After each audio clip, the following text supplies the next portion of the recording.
Greetings. It came to my attention recently that I had myself a merry little hate club. Reading through it made me realize that my Sonic Dissected series turned into something else than I thought it was.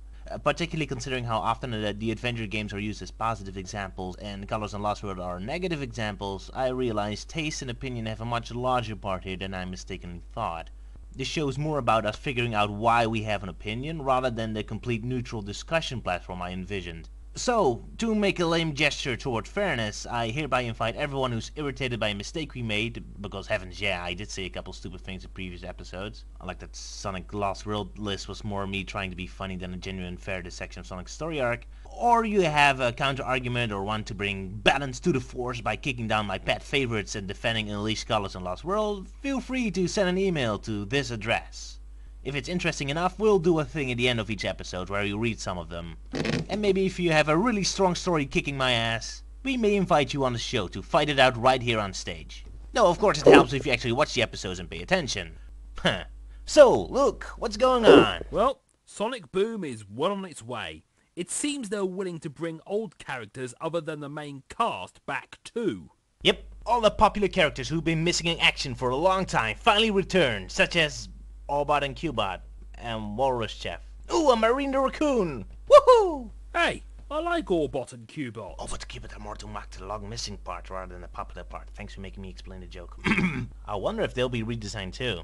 Anyway, this might be a good excuse to do a dissected about some of the other Sonic characters. We talked in depth about Eggman, Knuckles, Amy, Sonic, and some others, but more characters have been requested. So okay, let's do a few random grabs of the cast and look at them.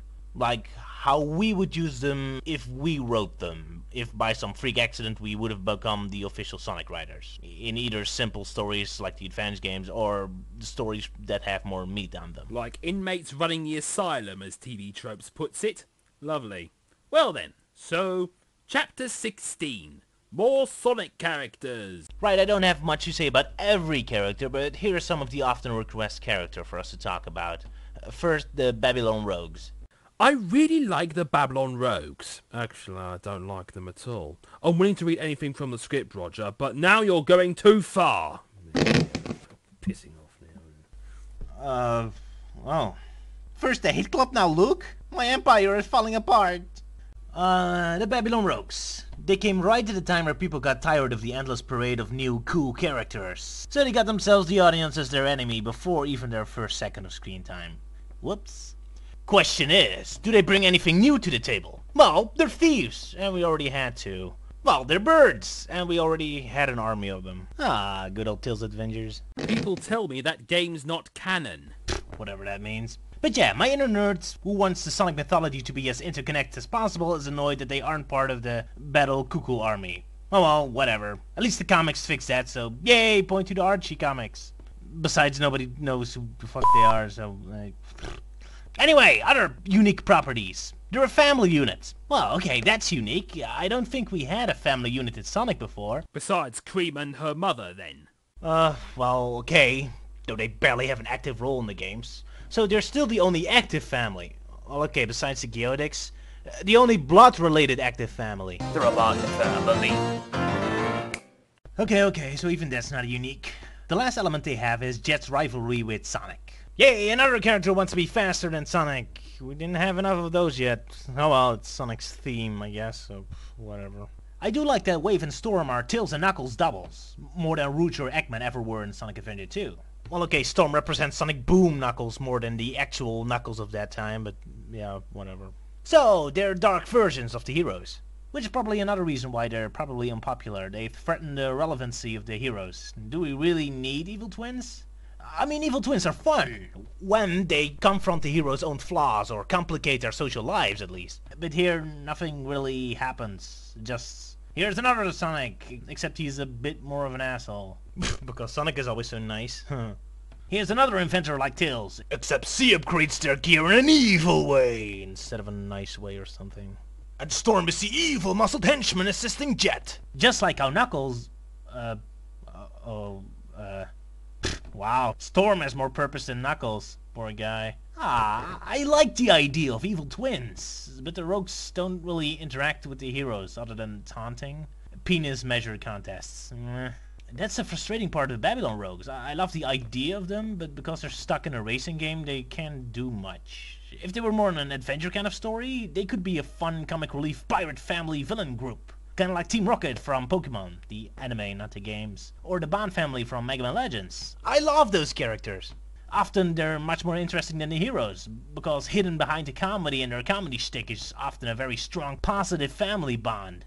Mythos, tragedy, honor among thieves, lost dreams, desires. Since they're comic relief villains, they aren't threatening, but instead they can bring a lot of sympathy and soul into the proceedings. So more than just a lame threat, they become main characters in their own right. But I'm missing that with the Babylon Rogues. They're like a family, and of course that includes fighting siblings. But sometimes it feels to me that that's all there is, just fighting siblings, constantly angry, cynical and bitter, or trying to please a father figure he's too consumed in his obsessions that he won't notice them. They're playable characters, Sonic's B-team. I need to care little about them, right? So give them something more than just disdain for each other. Well, Wave and Storm show affection to Jet, quite a bit actually. Though that's pretty much it, yeah. I can't remember Jet ever respecting them back, and Wave and Storm hate each other too. So it's a one-way street. They seem so joyless and hopelessly obsessed with beating Sonic in the final Riders games, so desperately trying to be the cool, tough rivals, but their bitterness and very sparse camaraderie doesn't make them work for me. Maybe it's Free Rider's fault. That game is horribly written for all characters, but even with the older ones, I didn't care for them. Well, the joy comes from the comedy, I guess. Kinda like Amy's one-sided love with Sonic. I guess Storm and Wave's one-sided respect to Jet is the joke. Though if that's the case, the game shoots itself in the foot when I'm supposed to take them serious as Fireforge friends later. Typical how Sonic and friends seem more touched by the Babylon's tragic history than the birds are, although they at least do have one brief quiet moment for it. So Jet says he'll miss the vastness of space. Wait, so were they actually part of the original group of Babylons who crashed on Sonic's planet? How old are they? Ah, whatever. I so don't care about the Babylon Rogues. Anyway, in conclusion, I liked them as Sonic Riders the original, as long as they stayed very slapsticky. I like them, though I prefer to get them out of the race games and use more as a sub-villain in a full adventure story, because I'm getting a little tired of the I'm faster than Sonic obsession stuff. And if by some freak accident I became an official Sonic Rider, I definitely make Jet more mature and have him treat his underlings a little better, because they're practically an abusive family now. Right now he's a little too self-obsessed, and it ruins the team dynamic. There's a difference between being a passionate, prideful pirate boss and just a childish, self-obsessed jerk. And unless you're building up for a character arc, this guy needs to grow up. Next character, Cream the Rabbit. Ah, right. Well, the thing about Sonic is everything is about being cool. Now, if you look at Cream, there's about 3 different ways fans deal with her, ignoring the more questionable part of the community. Either dislike her for not being cool and not belonging in the series, which makes sense. Then there's the group who found her adorable like she's intended to and don't really care about Sonic's supposed coolness. And then there's a surprisingly large number of fans who tend to make her a horrible, violent psychopath, including me. Of course they do. As you said, Sonic needs to be cool. Little girls aren't cool. Violent little girls are cool. Make Cream a badass violent Rambo figure would definitely make me like her more in the games. And give her Sylvester Stallone's voice as well.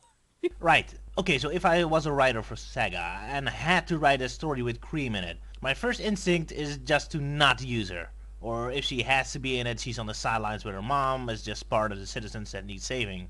Then, if I had to use her as part of the main cast, most of my instincts, especially my comedy instincts, would want to make her the more violent, crazy Cream. However, that's a betrayal of the original intention of the character. Despite it making sense for the fans, it's a bit of an extreme step to take the character in, especially in official work. Well, the thing is, using children in an action series is a bit uncomfortable. Children are like the uncanny valley. You feel uncomfortable when they're used in a violent setting. So using comedy, exaggerating her, is our brain's defense to that. Using a child straight is uncomfortable and unsettling, but making her a badass violent action hero would jump straight over the uncanny valley into awesome comedy territory.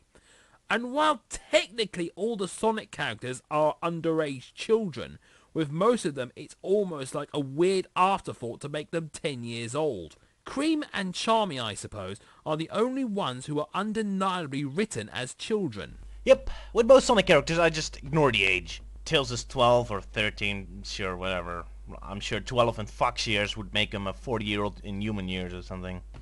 Japan loves throwing cute children everywhere, which is fine. Keep the cutesy moments during the downtime and have them act quieter and more professional during the intense moments, and I can accept it. Cream is non-stop in adorable little sister mode, and that makes it a little unsettling. Nah, if I was a writer and had to use Cream as an action character, I'd take a third option.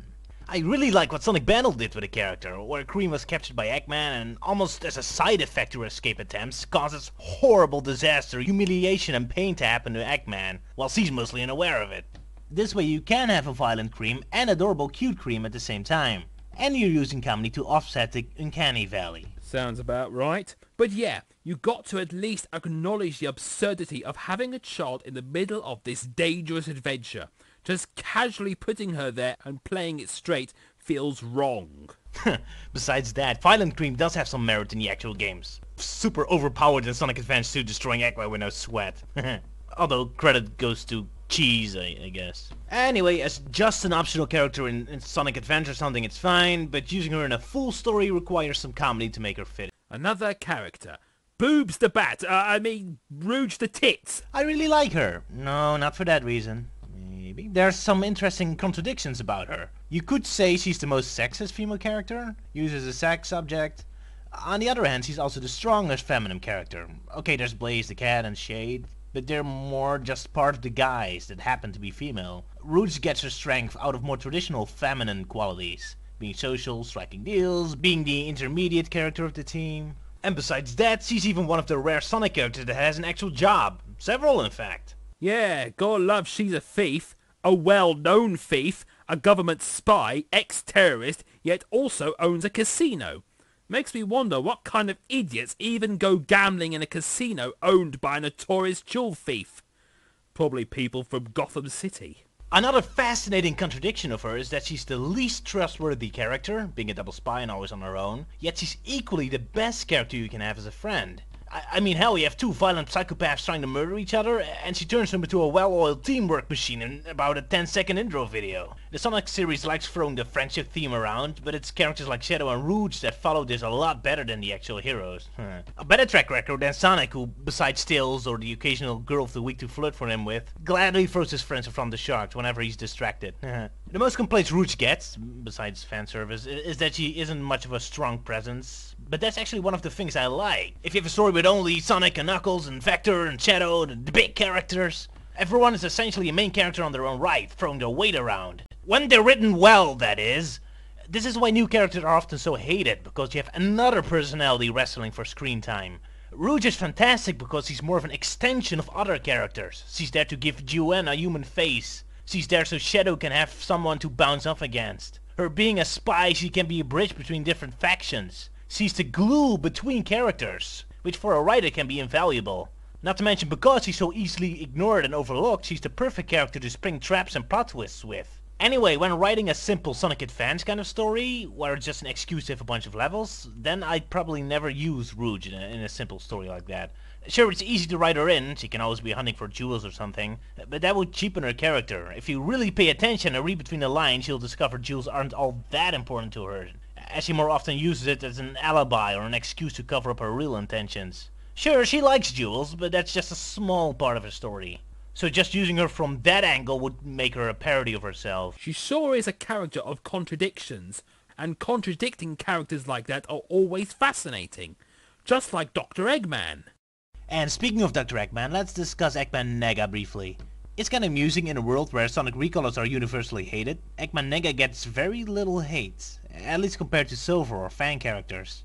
So what the heck is he? A future relative of Eggman? Or an alternate dimension version of Eggman. Yeah, whichever he's supposed to be. I guess there's two reasons why Nega doesn't get the hate reserved for Sonic Recolors. One, that Sonic is an audience surrogate, so replacing him feels much more like a personal attack on the audience. The second reason is probably because at least he could have potential. Eggman is such a fascinating character that giving him an evil twin or a disgruntled great-great-grandson creates so much story momentum that even when they barely utilize the possibilities, people tolerate him. Yeah, I'd love to see him really have a conversation with Eggman about his faults and mannerisms. Nega should be the one exposing Eggman's faults and teasing him with it, not his servants Orbit and Cubot. An evil twin works so much better for that.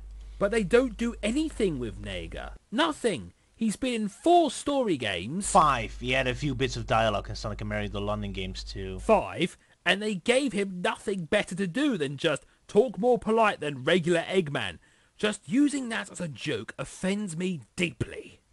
I mean, first, if you want to make jokes about someone being overly polite, you already got Cream for that. Second, if you want Eggman to be polite, you can have the actual Eggman be polite. It's not much of a funny joke when it's not that much out of character for the regular Eggman to speak polite.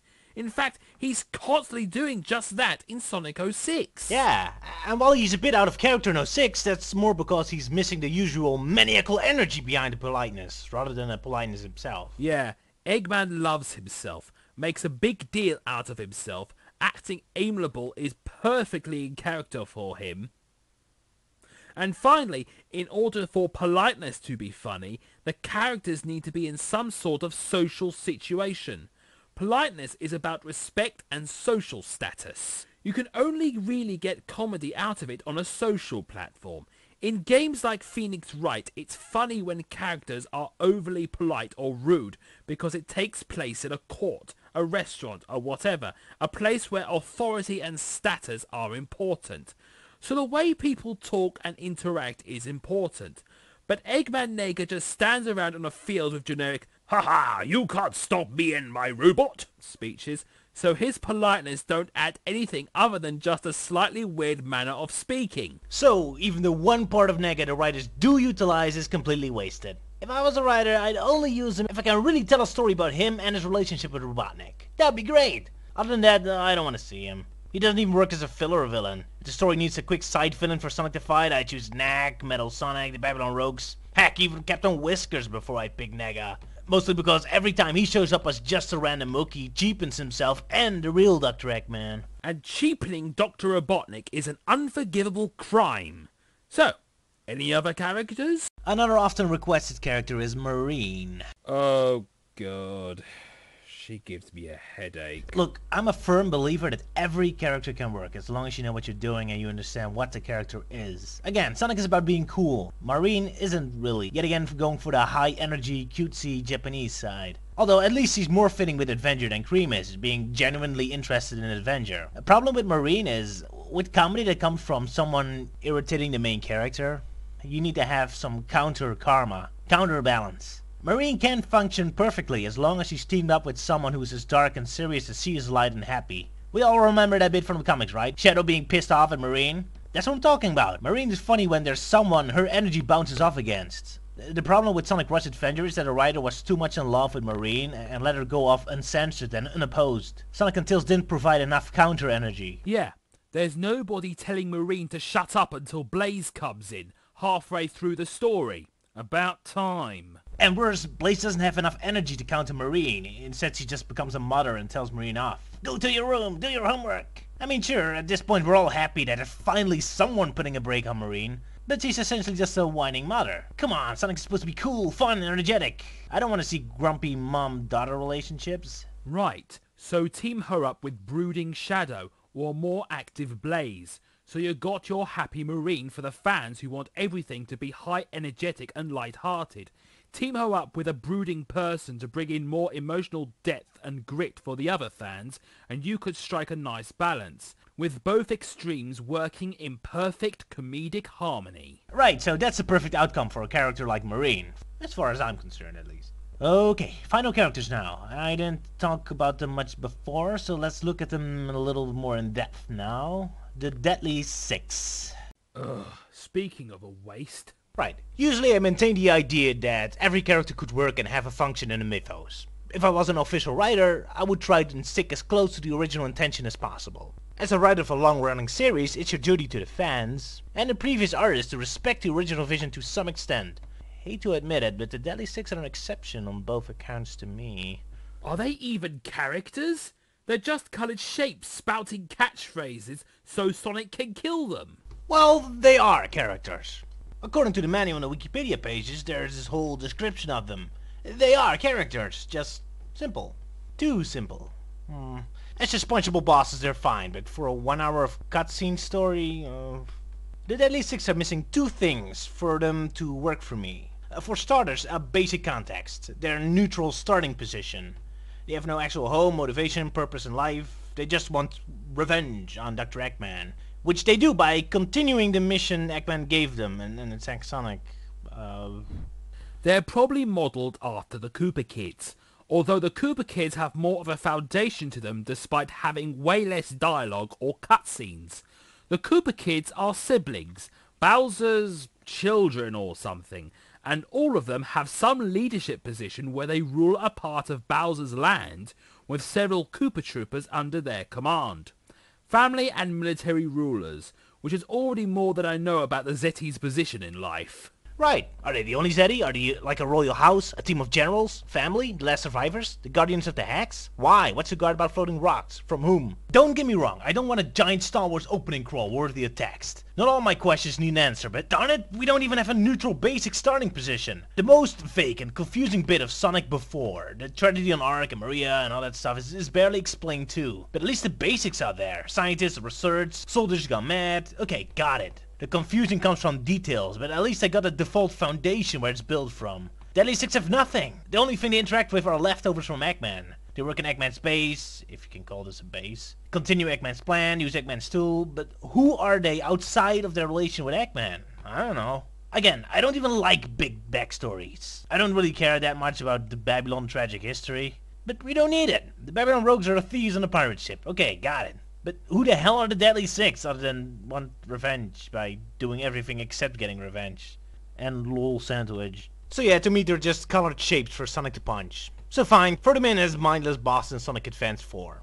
But story characters? Half the Deadly Six barely even qualify as villains. Sure, Zavok, Zik and arguably Zavok seem to enjoy doing undisclosed bad things, but Zomzom, Xena and Xhog, God, I feel like I'm talking about Teletubbies or the Magic Roundabout when I mention their names, don't have enough motivation to even properly work as henchmen. They just hang around babbling on about their obsessions until Sonic decides to pound their faces in. Okay?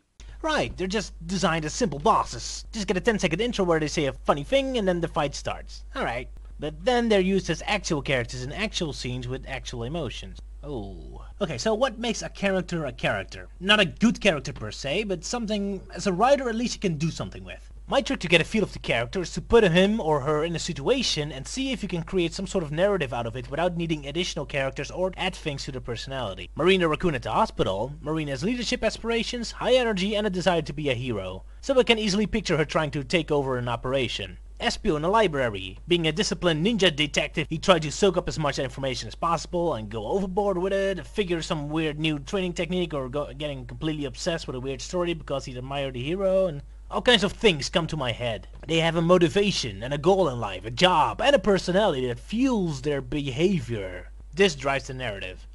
And yes, there are some boring characters in the Sonic universe, especially the human girls. Maria and Elise don't have much drive and energy. However, like Rouge, they're more extensions, drive forces to other characters. The characters themselves aren't interesting, but the situation they're in and the effect they have on others is. Maria is an extension to Shadow and Gerald. Elise has a world-destroying monster in herself. They might not be very interesting characters themselves, but at least they can easily be part of a narrative, like cogs in a machine.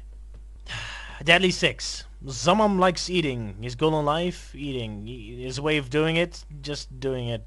Zamam in the hospital. He eats food there. The end. Zamam in the library. He reads a book about food. Or eats the book. Whatever. The end. Or Marine and Espio immediately propel me into a whole narrative with possibilities. Zamam immediately makes my brain run into a wall. He eats. The end. He needs other characters to grow into a narrative. And unlike Elise and Maria, who are at least part of the narrative puzzle, Zaman is the story, or he's supposed to be. He doesn't add to anyone, he needs others to add to him. But that's Xena, Zor, and Zamam. Zamam, some sort of whatever. However, Zavok, Zik, and Zaz... Man, it's so weird and dumb when you say their names out loud constantly. Good grief. They are the stronger characters. Well, okay, Zaz is reactionary, a loose cannon, a complication. Master Zik is a teacher. That's interesting. It invites interaction. Don't ask me what he teaches or why, but he teaches. So, like Elise or Maria, he can become an extension of other characters. Them being henchmen, they require Zavok, their leader, as their engine, their motivation. But I barely know anything about him. He doesn't show enough leadership or villain aspects, he's just kind of there. The only impressive moment is him manipulating Xena, though considering Xena such a simplistic and dumb character, I'm not too impressed. Ooh, he can trick a child. Problem is, he pretty much just takes over Eggman's base, gadgets, and evil plan. He continues the exact same things the Doctor was already doing, which damages his reputation with me. He comes across as lazy. He does exactly what Eggman was doing, no changes, despite Eggman being his worst enemy. Only difference is him being more ruthless with the planet to get more green energy goop. Don't ask me why though, they never used the goop, not even on Tails. No motivation, no job, no position, just revenge, but I don't feel his revenge. The foundation is weak and therefore the character is weak. And because his henchmen are just empty shells that are dependent on him to be interesting, the whole Deadly Six setup falls apart. I'm too harsh on him, but with that in mind, it's impossible to see him become more than just dull. To me, they don't function as a character unless you add more layers to them. Take for example Zor. So he's the emo parody. Okay, fine. The humor of the Deadly Six mostly comes from their behavior, so it's kind of based on sitcom humor. Sitcom humor works when you recognize the characters as people you know, or perhaps even as yourself. Now, I'm friends with several people who could qualify as emo people, but they don't just like things because they're bad, like Zor. That doesn't make sense, even in a comedy. It's not relatable. Nobody just likes things that are bad. There's always a reason, or a layer to it. Again, if there's a social outlet, like with the Addams Family, where the jokes are from normal people running into their passion, then sure. But Lost World doesn't really have the surreal atmosphere or the social satire to pull it off. It's just, emos are weird because they like bad things. Elementary school bully humor. Yay. We need to add a level to it. For example, let's say Zor has his own sense of humor, his own way of thinking that clashes with the other Deadly Six. And the Zeddy constantly force him to properly behave and do things he's uncomfortable with. Because of that, he feels even more detached from his mates, and therefore he gets some sort of rush, some satisfaction in enjoying things that go against the other Zeddy's principles and goals. So now we still have Zor the guy who likes bad things, but there's more of a feeding ground where it comes from and how it affects the other Zeddy and himself. As a result, you can still do the exact same jokes Sonic Lost World did, and you have Zor more relatable, and you give the other Zeddy more possibilities to interact with Zor with. They have an actual relation with each other now, one with distrust and misunderstanding, which gives more layers and power to your jokes. That's a good point you bring up too. That's my problem with the Deadly Six. There isn't much other characters can interact with them because they're so shallow. Zom likes sandwiches, and the other characters are only left with a "he sure likes sandwiches, that's so funny, / pathetic, / typical, / whatever" reaction. There isn't much else for them to talk about to each other. The other characters, no matter whether I like them or not, I can imagine them having a conversation with each other. Marine, Elise the Princess, Charmy, put them in a room, and as a writer I can still get an idea of what they would talk about and learn from each other. With the Deadly Six, there's nothing. They either have their one shallow obsession or acquire a plot to interact with to have any reason to exist. Right, now they just exist so Sonic can score points against them, which isn't satisfying. The characters are so dumb, inhuman, and stupid that Sonic insulting them is just mean-spirited and uncomfortable. Might as well put Sonic in a mental institute, insulting people suffering from syndrome of Down. Hey, he peed his pants and now he smells. Good one, buddy. Now, if they went purely with surreal and physical humor like this, I might find them funny. But watching Sonic insult what are basically small dumb children is just pathetic and ugh.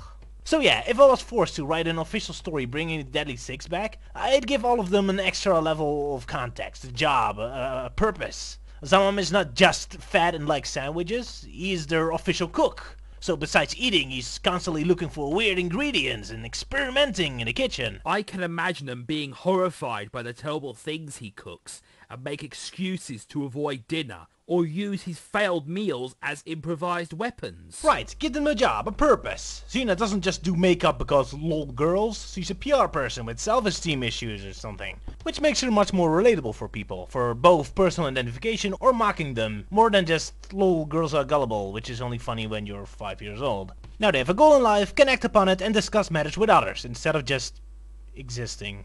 Right. So, Any other characters we can talk about? Maybe, but they were the big ones. In conclusion, everyone could work, as long as you know what you're doing. And when dealing with extreme characters, team them up with someone of the other extreme for balance. So you'd like a game with Big the Cat and Espio as a team, huh?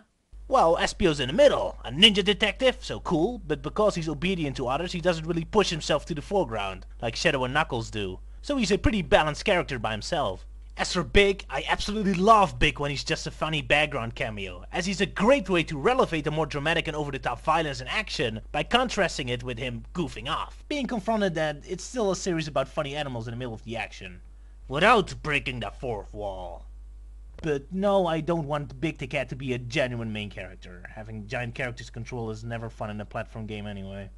Well, we could go on forever about every character, I suppose, but this seems like a good point to end. I think we got the most important ones anyway, right? Sure. So, will we see every one of them in Sonic Boom? Who knows? Will they be treated right? Not sure. Right. Well, till next time. Yep, and send all your complaints and disagreements here and there, whatever.